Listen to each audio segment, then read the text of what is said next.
বন্ধুরা, যদি আমরা বিশ্বের সবচেয়ে দ্রুত বদলে যাওয়া দেশের সম্বন্ধে কিছু বলি তাহলে তাতে আরব দেশের নাম সবার প্রথমে আসবে। দিন প্রতিদিন নিজের আইডিয়া আর পলিসির সাথে এরা যেভাবে গ্রো করে চলেছে তাতে সেই দিনটা আর খুব দূরে নেই যখন এরা বিশ্বের সবচেয়ে উন্নত আর অ্যাডভান্স দেশে পরিণত হবে। তবে একটা সময় এমনও ছিল যখন এই আরব দেশগুলি ধুলো আর বালিতে পরিপূর্ণ ছিল। তবে এই আরব দেশই আজ এত অ্যাডভান্স আর ডেভেলপ হয়ে গেছে যাতে করে এরা সমস্ত মরুভূমি জুড়ে বালির ওপর দিয়ে রেল লাইন তৈরি করার পরিকল্পনা ঠিক করে ফেলেছে। সবসময় চর্চায় থাকা এই আরব দেশ আজ এমন কিছু পরিকল্পনা গ্রহণ করে ফেলেছে যেটা সত্যিই প্রশংসাযোগ্য।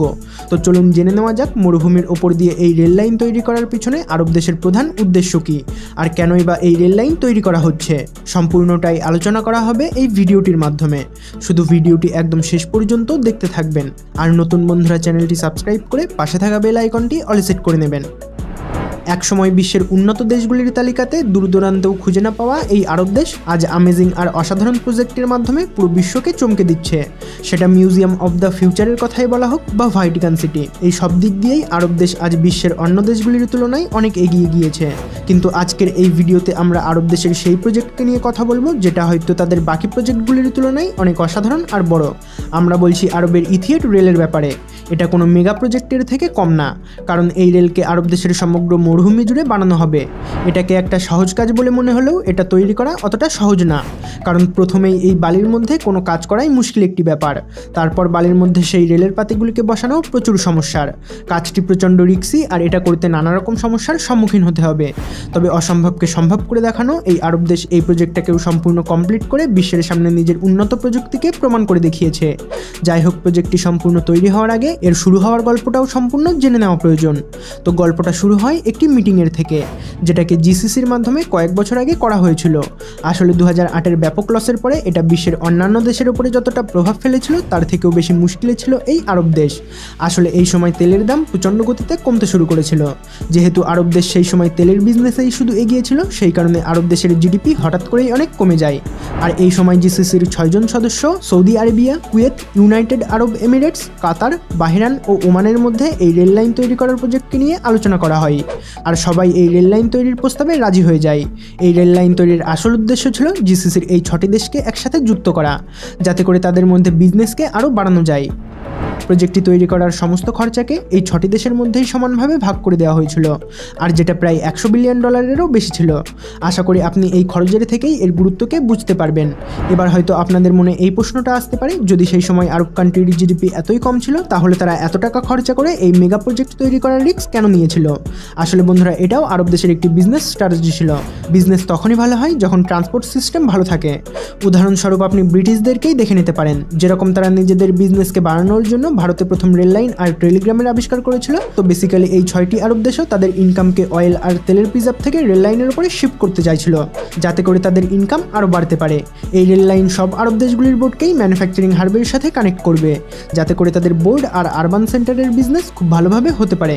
শুধু এইটুকুই না, এই রেল লাইনের মাধ্যমে 6টি গলফ কান্ট্রির মধ্যেই সুসম্পর্ক গড়ে উঠবে, আর গলফ নেশনের ট্রান্সপোর্ট সিস্টেমেও একটা বুস্ট দেখতে পাওয়া যাবে, আর কার্বনের ব্যবহারেও রিডাকশন হবে। ওভারঅল এই প্রজেক্টের মাধ্যমে আরব দেশগুলির অনেক লাভ হবে। তবে প্রজেক্টের প্রফিটকে দেখার আগে আমরা এর চ্যালেঞ্জকে কি করে ভুলতে পারি, কারণ মরুভূমির ওপর দিয়ে তৈরি হওয়া এই রেল লাইনকে কখনো টানেল বা আবার কখনো পাহাড়ের ওপর দিয়ে ক্রস করতে হবে, আর এটা কোনো নর্মাল ব্যাপার না। এটার জন্য আপনার চিন্তা অধিক বুদ্ধি আর টেকনোলজির ব্যবহার তো আবশ্যক।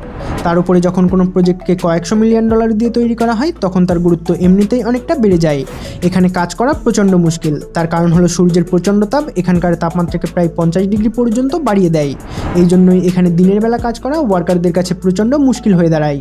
সেই জন্যই এখানে গরমের দিনগুলিতে দিনের পরিবর্তে রাতের বেলা কাজ করা হয়, কারণ এখানে রাতের বেলায় টেম্পারেচার 30 ডিগ্রির কাছে চলে আসে। এছাড়াও বালির মধ্যে কাজ করা মুশকিল একটি ব্যাপার ছিল। এই জন্যই তারা সেই সমস্ত দেশের কাছ থেকে পরামর্শ নেয় যারা আগে থেকেই বালির মধ্যে রেল লাইন তৈরি করেছে, যেরকম চায়না, সৌদি আরবিয়া আর মরিটানিয়া। রিসার্চের পরে এটা জানা যায় যে প্রথমেই এই বালির স্তূপকে মাটিতে পরিণত করতে হবে, তবে এটা করতে প্রায় কয়েক বছরের সময় লেগে যাবে, আর সাথে সাথেই এগুলোর প্রপার দেখাশোনা করতে হবে। এরপর রেলওয়ে কনস্ট্রাকশনের বাধা বিপত্তিকে কম করার জন্য এখানে স্ট্যান্ড ফ্রিডেশন সিস্টেম আর স্যান্ডপোল লাগানো হবে। সেভারেল স্টেজে তৈরি হওয়া এই রেলওয়ে প্রজেক্ট কমপক্ষে কয়েক হাজার কিলোমিটার এরিয়াতে বিস্তৃত থাকবে, যেটার প্রথম স্তরে সবার প্রথমে সা আর হাবসানকে দুবাইয়ের সাথে যুক্ত করা হবে, যার জন্য প্রায় 20টি ওভারব্রিজ, 2টি আন্ডারব্রিজ, 10টি আন্ডারপাস আর 18টি ছোট আন্ডার আন্ডারপাস তৈরি করা হয়। এছাড়াও কোম্পানি আরও 2টি ফ্যাক্টরি তৈরি করে, যারা শুধু রেল লাইনের জন্য কংক্রিটের বোল্ডার তৈরি করবে, আর যেটার সাহায্যে রেল লাইনের বেসকে তৈরি করা হবে, যাতে স্পিড থেকে শুরু করে স্মুথনেস সব কিছুকেই মেনটেন করা হবে।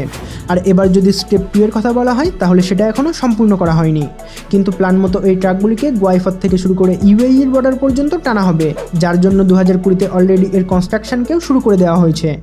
একই সাথে এই স্টেজে 605 কিলোমিটার রেল নেটওয়ার্ককে আরও বাড়ানো হবে, আর যেখানে গোয়াইফাতকে ফজাইরার সাথে কানেক্ট করার কথা বলা হয়েছে।